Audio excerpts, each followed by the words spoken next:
Boa noite a todos, bem-vindos. Boa noite aos amigos que nos acompanham pelas redes sociais. Boa noite, Davi. Para a gente iniciar, vou passar a palavra aqui ao Davi. Boa noite a todos.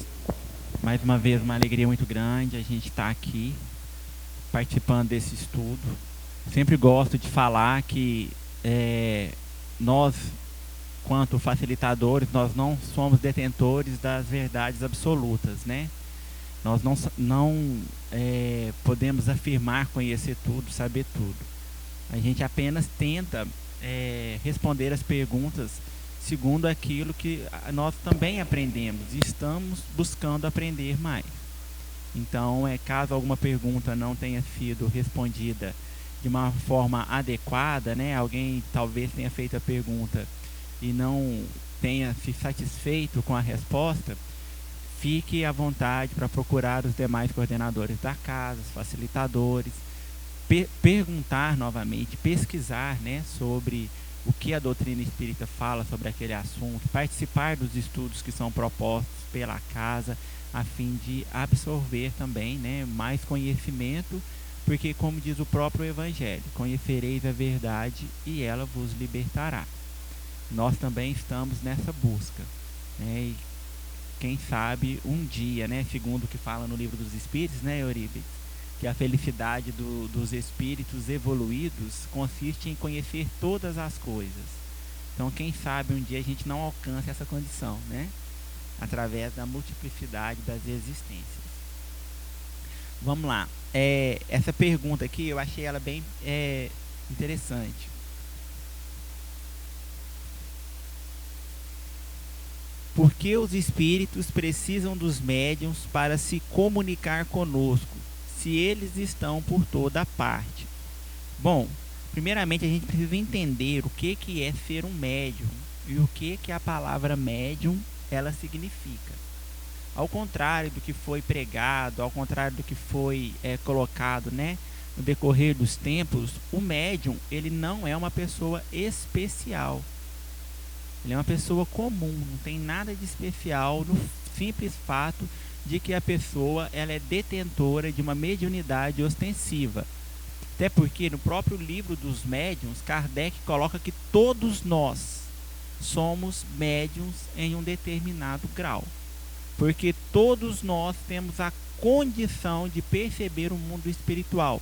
Alguns com uma maior facilidade, com uma maior intensidade, outros com uma menor facilidade ou uma menor intensidade. Agora, caracterizados médiuns, né, no que diz a palavra mesmo, no que representa a palavra, são aquelas pessoas que detêm uma mediunidade mais ostensiva. E o que é essa mediunidade ostensiva? É aquela pessoa que tem uma habilidade, vamos colocar assim, né? Porque se trata também das organizações fisiológicas que ela traz no próprio corpo físico. Por exemplo, uma pessoa que não é um médium ostensivo, não existe um curso que vai fazer com que aquela pessoa ela se torne um médium ostensivo, né? Uma palavra muito apregoada de forma equivocada também é desenvolver a mediunidade. Ninguém desenvolve a mediunidade. Se uma pessoa ela não é médium ostensivo, ela não vai participar de algum ritual ou de algum estudo e ela vai desenvolver aquela mediunidade. A mediunidade ela é educada e o médium ele precisa ser evangelizado, né? E aí é claro que vai acontecer esse desenvolvimento, por assim dizer, de uma forma natural, porque a pessoa ela nada mais vai aprender a lidar com os efeitos mediúnicos que ela percebe ao seu redor, né? Então, quem são os médiuns? Emmanuel nos diz que os médiuns são aquelas pessoas mais comprometidas, né? Aquelas pessoas que mais devem à consciência divina. E a mediunidade é emprestada a essas pessoas como uma ferramenta de trabalho, não como algo que vai fazer com que ela se destaque na multidão. Até porque o próprio Cristo disse, né? Dai de graça o que de graça recebeis. A mediunidade, ela não pode ser comprada, ela não pode ser vendida e ela não pode ser ensinada. Ela é uma ferramenta emprestada por Deus, pela espiritualidade superior. Cabe ao médium se educar, se evangelizar e, portanto, procurar uma casa espírita para fazer dessa forma, né? Para que ele consiga se educar e se evangelizar. Bom, e agora, o que significa a palavra médium, né? Médium é aquele que se coloca no meio, é aquele que vai fazer a mediação entre os dois planos, o plano extrafísico ou o mundo espiritual e o plano físico. Para que os espíritos eles possam se manifestar no plano físico, pela diferença de vibração e a diferença da matéria em que existe nos dois planos, ele vai precisar desse medianeiro. Por exemplo, uma casa onde as coisas estão se balançando, caindo, né, e etc e tal, aí as pessoas falam assim, olha, a casa é mal assombrada, tem um espírito aqui, né, algumas vezes até colocado como demônio e tal, e fazendo com que essas coisas aconteçam. Bom, essas coisas elas vão acontecer se existir um médium de efeito físico, e ali a gente vai ler lá no livro dos médiuns, no capítulo 13 em diante, os tipos de mediunidade, como elas se dão, e aí a gente vai conseguir entender isso melhor, que para que um objeto se mova, para que aconteça algo de uma maneira, vamos colocar assim, ostensiva no mundo físico, é preciso doação de uma matéria, de um material, né, intitulado ectoplasma, para que aquilo aconteça. Então precisa que naquela casa tenha alguém, mesmo sem saber, né, seja um médium, doador de ectoplasma, que crie esse efeito físico para que ele se torne real no mundo material. Então nada vai acontecer simplesmente como era tido antigamente, como algo fantástico ou algum tipo de milagre, né? Na realidade, o Espiritismo vem desmistificar todas essas coisas, mostrando que toda causa ela tem um efeito. Kardec ele fez isso lá quando ele foi investigar o fenômeno, até então tido como fenômeno das mesas girantes. E a primeira conclusão que ele chega é que existia um princípio inteligente por trás daquilo ali, que não era algo simplesmente fantástico, né? Então, por que os espíritos precisam do médium? Primeiramente, para que o próprio médium ele possa exercer a mediunidade e possa, através dela, trabalhar em favor de si próprio, porque numa reunião, por exemplo, mediúnica, em que se manifestam espíritos sofredores, espíritos que trazem o sofrimento em si ou determinadas dificuldades, e ele vai estar utilizando ali o aparelhamento físico do médium, né, para que ele se manifeste, o médium, de uma certa forma, ele vai estar sentindo também, talvez num grau menor, é claro, mas ele vai estar sentindo, registrando no seu psiquismo, até mesmo no seu corpo, o mal-estar que aquele espírito está sentindo, e fazendo com que o espírito que se comunica, ele seja diminuído, né, as suas dores, o seu sofrimento. O médium ele passa a dividir com aquele espírito ali, no momento da comunicação, essas sensações. Então ele vai estar exercendo a caridade, né? Lá nos evangelhos nós vemos, no momento de dor e sofrimento em que Jesus atravessava, que ele foi socorrido por um homem, né, chamado de Simão Cirineu. Cirineu não era o sobrenome dele, é porque ele vinha de uma cidade chamada Cirene, e aí por isso a alcunha de Cirineu. E ele ajuda Jesus a carregar aquela cruz ali durante um determinado período. Então o médium ele vai fazer esse papel aí meio que de Cirineu. Ele vai ajudar aquele espírito que se manifesta na reunião.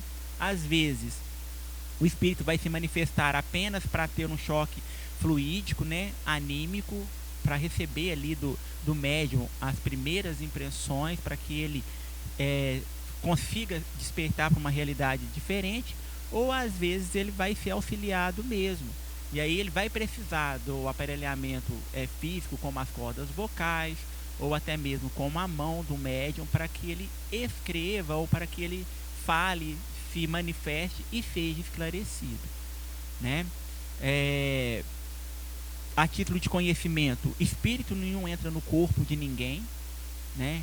Isso também é um mito e às vezes muito bem disseminado pelo cinema, né? Quem viu aquele filme Ghost lá lembra, né? Do homem lá do Sam entrando no corpo da médium e se comunicando com a sua namorada.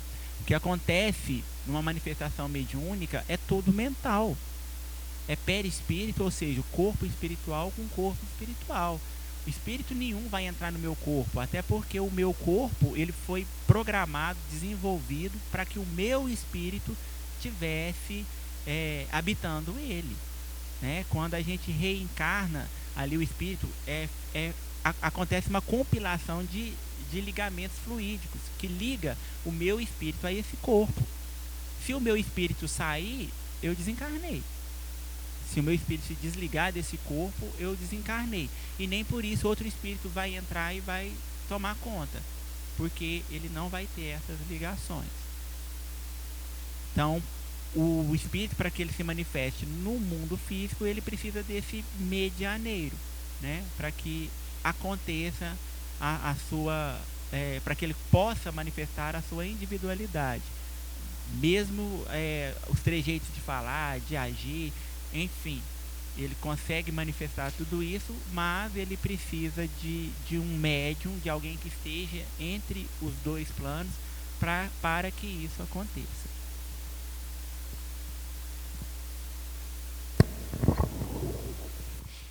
Muito bem colocado pelo Davi. E até para aprofundar um tiquinho mais do que o Davi colocou, um médium, por exemplo, que traz na sua bagagem evolutiva diversas línguas, vamos dizer assim, né? Se ele já teve uma vivência, por exemplo, na França e fala, por exemplo, mesmo sem saber, né, inconscientemente, mas o espírito aproxima, né, Davi, e ele pode falar em francês nesse sentido. Então, isso faz parte desta bagagem evolutiva nossa do ser humano, né, no processo evolutivo. A mediunidade é apenas um meio. Vamos pensar assim, um telefone, né, Davi? O médium seria o telefone por qual o espírito se comunica. Pergunta que nos foi colocada, lembrando aí, pessoal, quem quiser fazer perguntas, pode formular, entregar ao pessoal aí nas laterais, tá? Duas perguntas, uma correlacionando com a outra, para a gente poder tentar trazer o esclarecimento. Obviamente são desafios maiores para todos nós, porque aqui pede o seguinte: falem aí sobre o desafio de família. E a outra pergunta é verdade que quanto mais a gente briga com alguém da família, é porque essa pessoa é nosso karma? Está aí o desafio, né, Davi? Para falar de família, sobre questões familiares. Pessoal, esse é um tema que talvez levaria um seminário para abordar sobre questões familiares. Obviamente, para a gente tentar entender e compreender tudo isso. Mas a gente precisa trazer esse desafio em família conforme Jesus nos coloca, né? Primeiro vamos lá no Livro dos Espíritos, na pergunta 614. Kardec assim pergunta: o que se deve entender por lei natural? Esta é a pergunta. O que se deve entender por lei natural? A lei natural é a lei de Deus. Está meio alto, né? Vou trocar aqui. Ok? Eu acho que ainda está meio alto também. Mas é isso aí. Então a pergunta 614, no Livro dos Espíritos, Kardec questiona o que se deve entender por lei natural. A lei de Deus. A lei natural é a lei de Deus. Está meio alto ainda. Está até subindo ainda. Olha o seu, Davi, por favor. Tirar o agudo. Então, a questão da lei de Deus, essa lei natural, Kardec questiona isso e a resposta dos espíritos é o seguinte: a lei natural é a lei de Deus. É a única verdadeira para a felicidade do homem. Indica-lhe o que deve fazer ou deixar de fazer, e ele só é infeliz quando dela se afasta. Então a questão nesta resposta já vem fazer com que nós comecemos a perceber esse desafio enquanto na busca, não só na família, mas num contexto geral, nesse âmbito geral.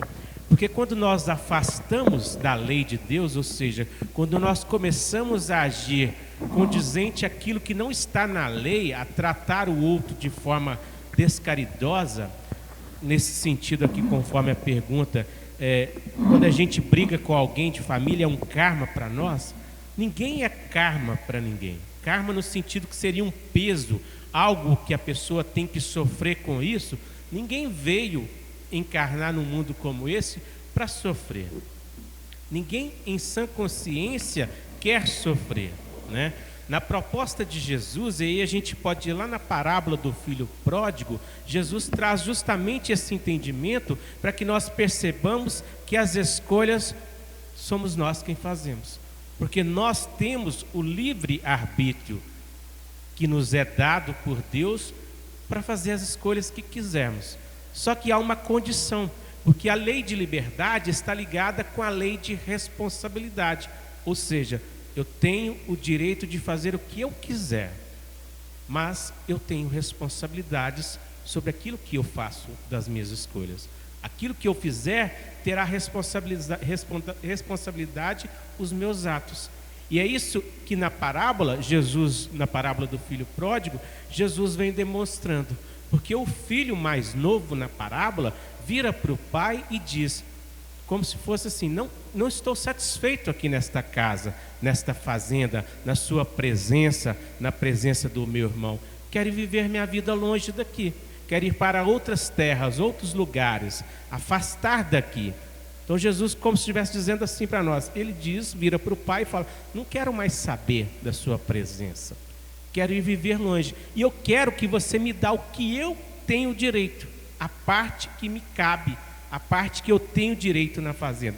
Imagina se um filho vira para um pai, Jesus mostrando o filho mais novo, chega para o pai, para a mãe ou para o responsável e fala, não estou afim mais de estar aqui nesta família, quero ir viver minha vida. O pai vai permitir? A mãe vai permitir se aquele filho não tem condições, responsabilidade para isso ainda? Então, nesse sentido, a parábola, Jesus vai demonstrando que esse pai não é um pai qualquer, é Deus nosso pai, mostrando que em momento algum o pai proíbe o filho mais novo de fazer suas escolhas. Porque Deus sabe que nós iremos fazer escolhas equivocadas, mas sabe que nós iremos arrepender e voltar um dia para o caminho, para reconsertar esse caminho. É o que o filho mais novo faz. Ele cai em si depois de muito sofrimento, depois de entrar em carência, depois de se sentir indigno nesse processo, ele busca a reparação dos seus equívocos. E é isso o que a lei de Deus, conforme Kardec assim nos questionando, eles vêm nos colocar. O problema é que nós afastamos desta lei. Nós fazemos escolhas equivocadas e vamos sendo levados pela nossa vaidade, pelo nosso orgulho, pelo nosso egoísmo, levando nesse sentido, fazendo escolhas equivocadas, errando no caminho, buscando nos perder, conforme na parábola o filho pródigo entra em carência. Que carência é esse que ele entrou? A falta do principal ao qual todos nós estamos destinados, que é o amor real, o amor por parte de Deus. Então ele entra nessa carência, nessa sofrência, vamos dizer assim, e ele percebe esse distanciamento do essencial nele. Então lá no Evangelho de Jesus, na passagem que Pedro, o apóstolo, vai dizer, ninguém veio aqui para sofrer ou para dor, né? Ele diz assim, que o amor cobre uma multidão de pecados. Pecados no sentido conforme Jesus, e aqui tem outra pergunta que nós vamos entrar nela daqui a pouco, o que é o pecado para o Espiritismo? Nós vamos dizer conforme Jesus, nesse sentido. Então, o pecado nesse sentido não é algo assim que o filho pródigo pecou totalmente. Errou, equivocou, como todos nós acabamos nos equivocando. A questão é buscar a autocompreensão, a autoconsciência que Jesus nos pede, para não ficar no sentimento da culpa ou da desculpa, né? Porque nós vamos entender certos mecanismos quando a gente acaba se perdendo nesse processo egóico, do egoísmo acerbado em nós. Então, nesse sentido, é verdade, quanto mais a gente briga com alguém, é porque essa pessoa é meu karma? Não, é porque você ainda não despertou para entender que aquele é um ser como você, que está a caminho da evolução, que também é sujeito aos equívocos, aos erros, e às vezes a gente coloca o outro como errado e não entende os nossos equívocos. É aquilo que Jesus diz assim: nós ficamos apontando o cisco no olho do outro e não enxergamos a trave que há no nosso. Muitas das vezes nós apontamos o defeito do outro e não observamos o nosso próprio defeito, né? Nesse sentido, nós não conseguimos entender as nossas reais dificuldades. Esse afastamento, conforme Kardec aqui coloca, que os Espíritos colocam, da lei natural, da lei de Deus. E lá na pergunta 625 também, conforme aí, 625, não, 621, vai falar sobre a lei de Deus estar na nossa consciência, ou seja, gravado em nós. Nós já sabemos, e Jesus fala assim: se sabeis essas coisas, por que não as vivenciais? Por que não as praticais? A dificuldade está nisso, nós já sabemos. Agora, o processo da vivência e do sentir tudo isso, ele ainda está distante de todos nós. Nós ainda estamos afastados disso tudo, ou seja, falta-nos de fato a compreensão maior. E aí talvez nós vamos entrar um pouco no tema. Daqui a pouco a palestra vai ser sobre a candeia que Jesus nos convida, né, Davi? O que é a candeia? O que Jesus traz sobre isso? Daqui a pouquinho nós vamos falar um pouco mais.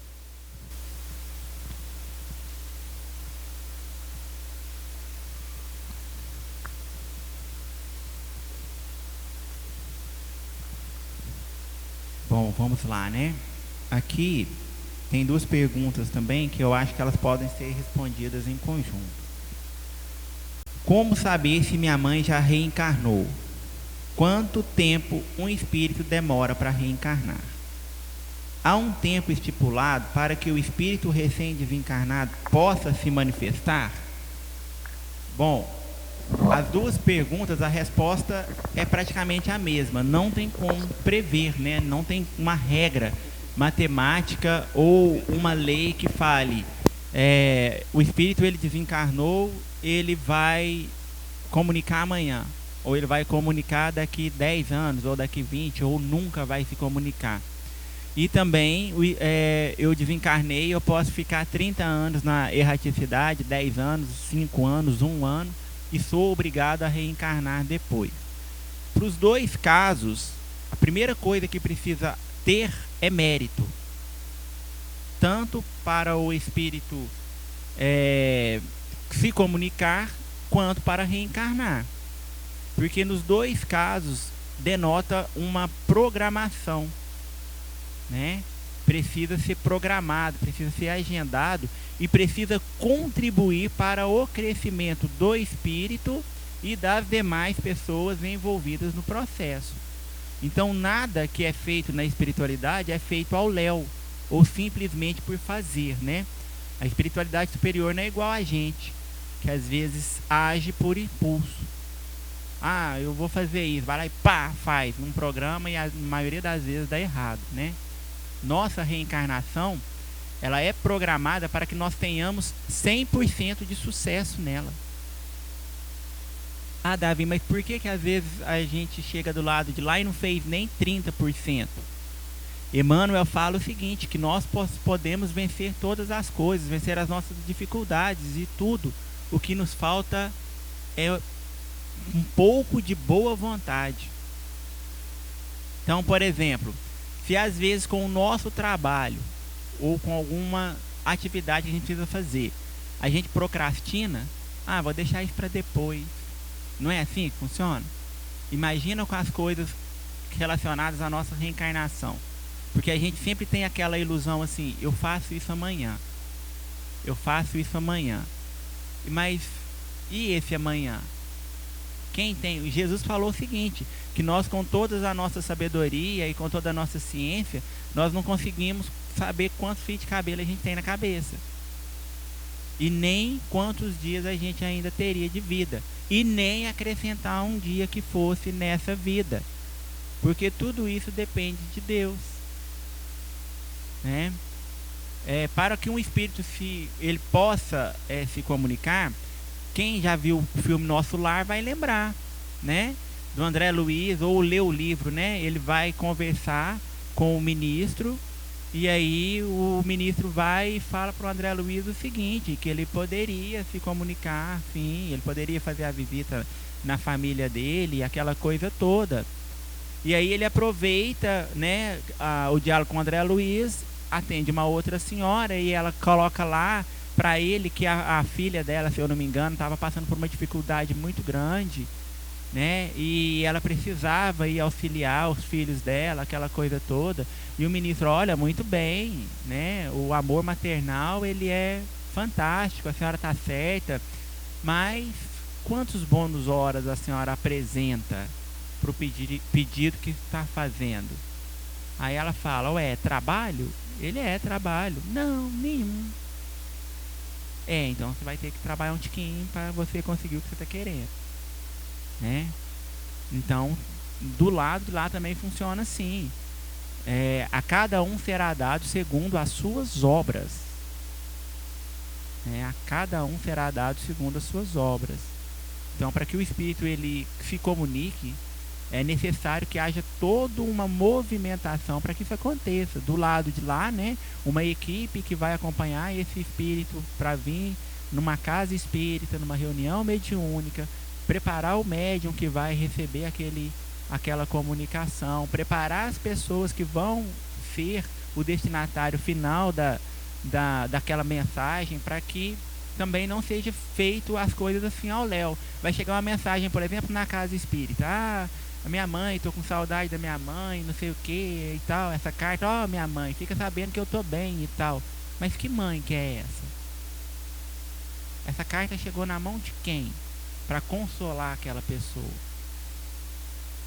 Então é necessário que haja essa programação. E o espírito que vai se comunicar, ele também precisa ser preparado para isso, né? Entender os mecanismos mediúnicos, enfim. Agora, o tempo que isso vai demorar, de acordo com o grau de evolução desse espírito e de acordo também com os seus méritos. Quanto tempo vai demorar para reencarnar? A situação é a mesma. Reencarnar ainda carece de uma programação maior, né? Como a gente viu ali na pergunta anterior, questões de família, né? Que é o que mais mexe conosco. Questões de família. Eu não dou certo com a minha mãe, não dou certo com meu pai, não dou certo com meu irmão, ou não dou certo com ninguém. Divaldo Franco fala que a gente vê o mundo segundo a nossa própria ótica. E aí, como que fica isso? Será que às vezes eu também não preciso trabalhar algum sentimento em mim para que eu me torne mais maleável? E aí a convivência se torne melhor?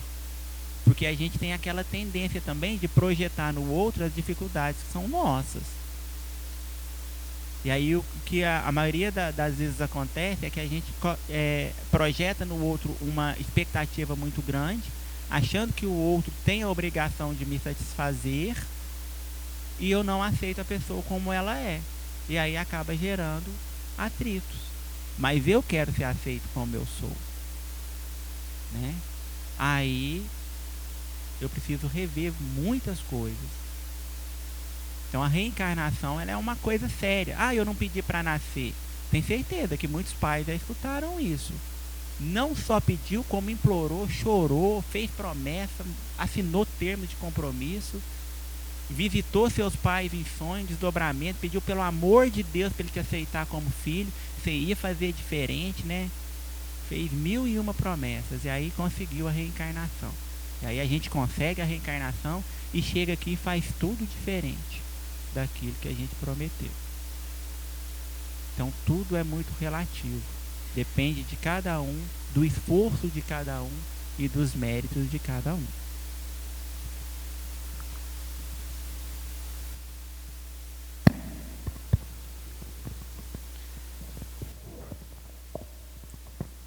Então, voltando aqui àquela pergunta anterior, o que é pecado para o Espiritismo? Lá na passagem do Evangelho, em que Jesus fala assim, ele não veio para destruir a lei, mas para dar cumprimento à lei. Ele justamente vem nos convidar a entender o que é a lei de Deus, né? O que é esse mandamento de Jesus que ele nos traz, a entender que quando a gente foge, conforme nós falamos aqui da pergunta 614, né, da busca da lei de Deus, ou seja, quando nós nos afastamos da lei, nós entramos assim em erros. Não é um pecado no sentido conforme as outras religiões colocam, como se você está condenado ao fogo eterno, igual eles falam, né, Davi? Como se você tivesse feito algo e aquilo que você fez te condenou para o resto da sua existência. Porque a lei de Deus, e Deus nos dá esta oportunidade, e se a gente voltar na história que Jesus narra da parábola do filho pródigo, é justamente esse processo de como se fosse uma segunda chance a nós. Nós erramos, ou seja, esse pecado aos olhos de Deus, ao entendimento que Jesus nos traz, é que nós erramos com as nossas escolhas. Nós fazemos escolhas equivocadas que nos levaram ao erro, mas nós temos oportunidade de refazer o nosso caminho. Ou seja, a parábola do filho pródigo, o filho mais novo, quando ele cai em si, quando Jesus fala, e ele caiu em si, começou a repensar, analisar suas atitudes, seus equívocos, seus erros, suas escolhas, ele começou a refletir a condição que ele estava. O que aconteceu com ele? Como eu me sinto? O que aconteceu comigo? Eu ter afastado da casa do Pai, eu ter saído da presença do Pai, e aqui estou, carente, caído, me sentindo indigno, que é isso que ele diz, conforme Jesus narra.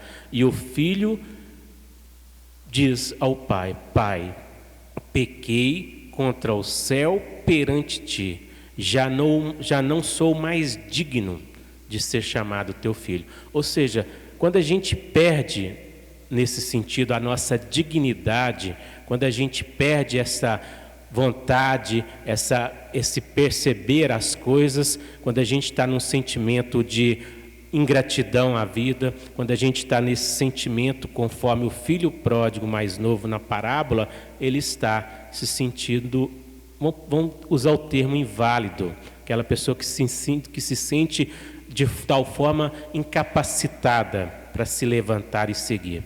A questão ali, demonstrando Jesus nesta parábola, é para nos mostrar que nós podemos sim errar, porque a vida é feita nesse sentido. Nós vamos ter escolhas que iremos equivocar e nós vamos ter escolhas que nós vamos caminhar na direção do acerto. O acerto, na visão espírita, é essa questão de não infringir a lei de Deus. O erro é quando a gente infringe a lei de Deus, é quando a gente afasta da lei. Então, para Jesus, conforme o ensinamento, nós pecamos, nós erramos quando da lei de Deus nós afastamos.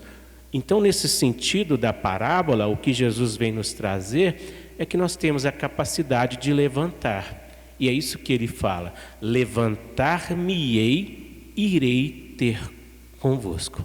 Então ele busca esse processo de não ficar no sentimento da culpa, do remorso, porque ele se sentia indigno por causa das suas escolhas. Quantos de nós, quando erramos alguma coisa com alguém, conosco mesmo, o primeiro passo é o sentimento da culpa, é o remorso, é essa mágoa, esse ressentimento? Quantos de nós não acontece isso? E o que Jesus na parábola vem nos convidar é isso: não ficar nesse sentimento, trabalhar para refazer esse sentimento, construir o caminho positivo. E na parábola ele faz isso: levantar-me-ei, ou seja, irei ter convosco, irei trabalhar para mudar todo esse panorama para mudar toda essa situação, porque cabe a nós, é o que Jesus vai dizer, a cada um segundo as suas obras. Se nós erramos, nós é quem devemos consertar. Se nós fizemos a escolha errada, cabe a nós mudar esse caminho, refazer a escolha.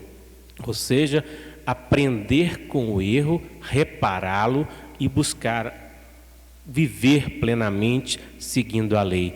No livro do Céu e Inferno, Kardec vai trazer sobre isso, falando sobre, primeiro tem que haver o arrependimento, depois tem que haver a expiação, para depois acontecer a reparação.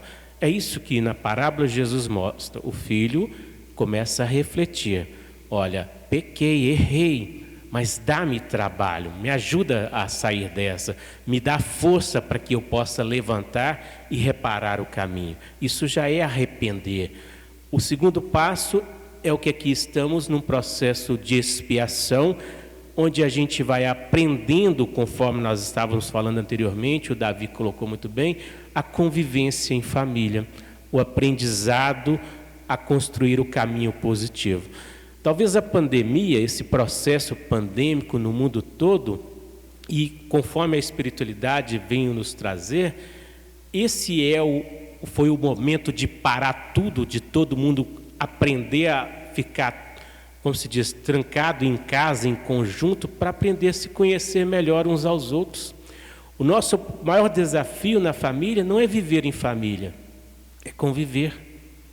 Nós estávamos ou voltamos para esse ritmo novamente, de todo mundo ir para o seu trabalho, levar o filho para a escola, aquela correria toda, chegar em casa, ligar a televisão e mal nos conversarmos. Mal falar um com o outro, mal dar uma boa noite, mal alimentar junto, ou o filho na sala, o pai na cozinha, a mãe ali, aquela, mal estávamos assim.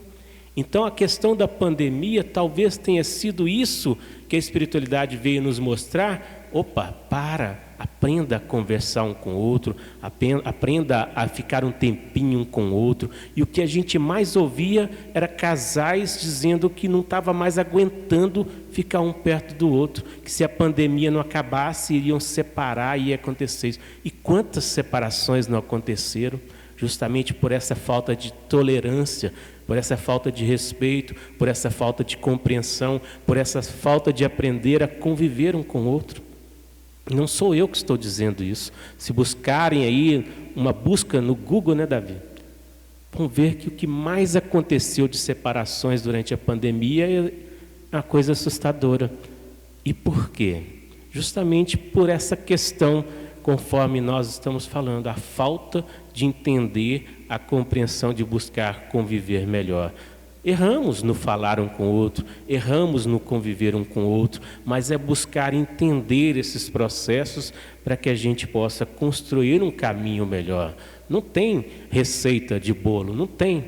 Por mais até aquela pessoa que tem uma convivência de 50 anos, comemorando aí bodas de ouro, todos têm desafios, todos tiveram dificuldades no caminho, mas pergunta para eles que talvez o que mais fez dar certo. O respeito, a compreensão, a aceitação, o entendimento, deixar que o outro tenha sua liberdade, sua livre escolha, não puni-lo por seus erros. É isso que nós precisamos aprender para compreender melhor a questão do erro, do pecado, conforme essa pergunta nos traz. E é assim que Jesus nos coloca, trazendo esta parábola como sinônimo para a gente entender muitas questões na nossa caminhada, na nossa construção evolutiva. Essa questão do pecado, né, do inferno, do céu, é uma questão atávica que acompanha a humanidade desde os seus primórdios, né? Se formos pesquisar a título de conhecimento antropológico e histórico, a gente vai ver textos sumérios que falam sobre o local de dor e de sofrimento. A gente vai ver, por exemplo, os gregos falando do Hades. A gente vai ver na China antiga também falando sobre locais onde as almas eram punidas. Isso é algo que o ser humano traz dentro de si, dado o seu primitivismo, né, da época, porque nós sabemos que a Terra já foi um mundo primitivo, aquela concepção ainda muito fraca, muito singela de que tudo precisa ser punido, né? Aconteceu um erro, ele precisa ser punido. E dada a barbárie da época, como que isso poderia ser punido, né? Somente com dor e sofrimento e fogo e choro e por aí vai, né?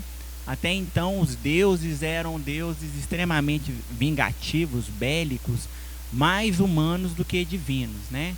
O próprio Deus bíblico, se a gente for ler os livros do Antigo Testamento, Deus ele recebe vários nomes. É o Senhor da guerra, o Deus da punição, o Senhor da vingança e por aí vai, né?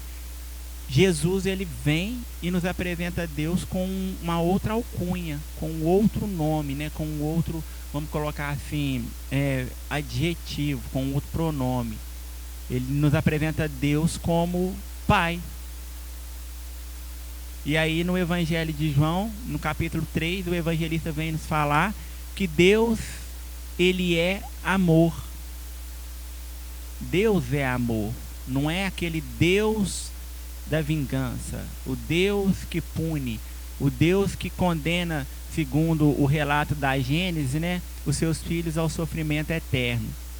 E Jesus vem confirmar isso para a gente no capítulo 5 de Mateus, quando ele fala o seguinte: se vós que sois maus sabeis dar coisas boas aos vossos filhos, imaginai Deus vosso Pai que está nos céus. E aí tem uma historinha, né? Uma historinha fácil para a gente entender sobre a paternidade divina, nos colocando no lugar de Deus. Quem aqui é pai ou mãe? Levanta a mão aí rapidinho, só para a gente ter uma ideia. Ó, o salão inteiro. A turma pôs a fila da encarnação para andar, né? Graças a Deus. Então, todo mundo, a maioria aqui é pai ou é mãe. Todos amam seus filhos incondicionalmente. Não é verdade? Então vamos lá. Pensa para você ver, Deus criou lá, né, o jardim do Éden, aquela coisa linda, maravilhosa. Tava lá Adão e Eva curtindo uma brisa, sossegado. E aí Deus vira e fala assim: olha, você pode aproveitar tudo que está aqui, tudo aqui você pode comer à vontade, você pode ir onde você quiser, mas tá vendo aquela árvore lá? Aponta até o dedo, né? Aquela lá, tá vendo com aquelas folhinhas verdes lá? Então, aquela lá você não põe a mão não, lá você não come, lá você não mexe. Gente, fala isso para uma criança. Você coloca lá a sua estante cheia de bibelô e fala assim, ó, pode ter tudo do melhor. Você pode brincar com tudo, mas aquele ali você não põe a mão não. E vira as costas. O que vai acontecer?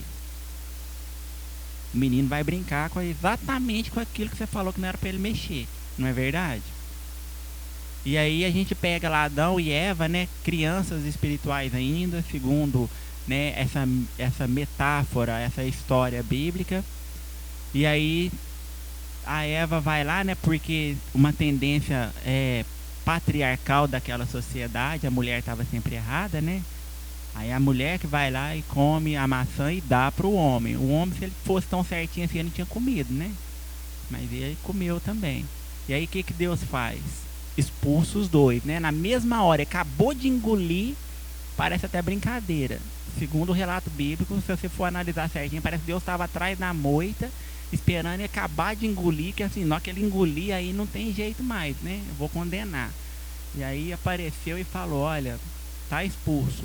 E aí aponta o dedo para a cara de Adão e fala, do suor do teu rosto comerás. Como se o trabalho fosse algo extremamente de sofrimento, né? Um castigo muito grande. E aí a gente já começa a pensar isso do trabalho. Nossa, eu vou trabalhar. Graças a Deus pelo trabalho. Aí agora, vamos pensar aqui, né? Eu tenho um filho. E aí eu tenho uma casa maravilhosa e tal. Compro uma televisão lá de 72 polegadas. E viro pro meu menino e falo assim, olha, você tem sua televisão lá no seu quarto e tal. Você brinca com ela. Na minha televisão você não põe a mão não. E aí ele vai lá assistir o Netflix dele, né? Na minha televisão, porque ela é maior, ela é mais bonita. E aí eu falo pra ele e vou pra trás da porta da cozinha, né? Na hora que ele liga a televisão, eu... Ahá! Olha aí, ó, seu ser miserável. Isso uma criança de 3, 4 anos, 5, né? Cata ele pro bracinho, arrasto ele lá pra rua e tal, xingando ele. Levo ele lá para um calabouço, uma coisa qualquer e fala: a partir de hoje você está condenado, porque você mexeu na minha televisão. Daí você nunca mais vai sair. Nem você, nem a sua geração, nem seus filhos, nem seus netos, ninguém.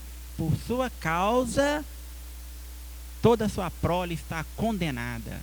E aí eu, como pai, vou sentar na minha sala e assistir minha televisão de 72 polegadas. Alguém aqui nessa sala teria coragem de fazer isso? Sim ou não? Mas nós que somos maus, nós sabemos dar coisas boas para os nossos filhos. Será que Deus teria capacidade disso mesmo? Condenar, né, um filho seu ao sofrimento eterno, a um local de dor e sofrimento, e não só o filho, mas toda a sua geração futura? Olha como isso é ilógico, né? Claro que Deus vai nos dar novas oportunidades, e quantas oportunidades a gente precisar para poder reparar os nossos erros. Você não faria isso com seu filho? Então, Deus é pai. Nós somos um esboço de pai e de mãe, né? Nós estamos na condição de pai e de mãe. Deus é pai, porque Ele nos criou desde o princípio, né? E quando nós atingimos um grau evolutivo maior ainda, Ele continuará sendo nosso pai e nos amando do mesmo jeito, lá do princípio, quando eu era apenas um princípio inteligente. Não muda. O amor de Deus, ele é imutável. O que muda é a minha condição de amar a Deus, porque quanto mais eu evoluo, mais eu consigo me amar, amar o meu semelhante e amar a Deus.